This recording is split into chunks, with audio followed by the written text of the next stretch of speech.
Gary, Attorney General Merrick Garland gave a pretty good look at how much of the market is controlled by Ticketmaster.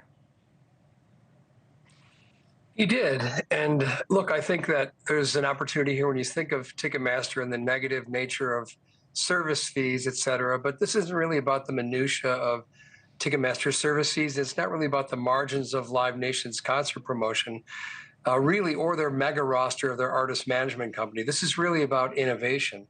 And the oxygen of capitalism in America is innovation. Monopolies kill or buy innovation and smothering the spark of capitalism, crushing the market so that they alone can profit, thinking only of today.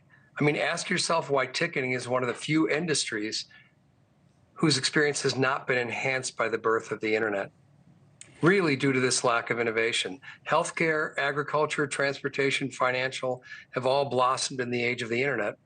You know why? Because monopolies stopped innovating in favor of killing or buying competitors. And the Department of Justice is also delving into some of Live Nation's business practices, threatening rivals, conditional access for artists, locking venues into long-term deals. The list goes on. But is it enough for the government to prove a monopoly? Well, you know, look, I think the government has taken their time to put together their case. I think that really the proof really is in the existence of the fact that Ticketmaster alone is not a monopoly. Live Nation is not a monopoly alone. Neither alone is evil or a bad company. In fact, Live Nation is doing exactly what their shareholders would ask of them to do.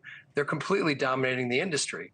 But Ticketmaster and Live Nation together are a monopoly, and that monopoly has killed innovation, which ultimately is bad for consumers. I mean, really, you just have to think back briefly a few years back to when the Bell system existed. Maybe you're too young for that, but when the Bell system existed, their monopoly on phone service ultimately discouraged competition, hindering more than helping innovation. Remember waiting back on those days to wait until nighttime or weekends to actually make phone calls long distance? The breakup of Ma Bell led to like massive technological advances by opening the doors for young companies such as fiber optic innovators helping to transform the industry. You're really setting the groundwork for what is now today's cellular service and bingo, the internet. That breakup also very likely created the stock market as it exists today with technology overtaking the energy sector. So look, Live Nation is a monopoly. Break them up and let's let the innovation begin. So Taylor Swift fans sued Live Nation in 2022 after a disastrous pre-sale for Eras tour tickets. Now we know what the Swifties would say about this, but what was the suit that broke the camel's back here? Well, I think that there's, you know, look, if you look around, it's very hard to remember ever seeing anyone wearing a Ticketmaster T-shirt or wearing a Live Nation T-shirt. Their brand has been soiled, really, by their dominance in a market, again, where the experience for consumers has been negative. Think about those things in your life where the experience is negative, and all those things are ready and open for disruption.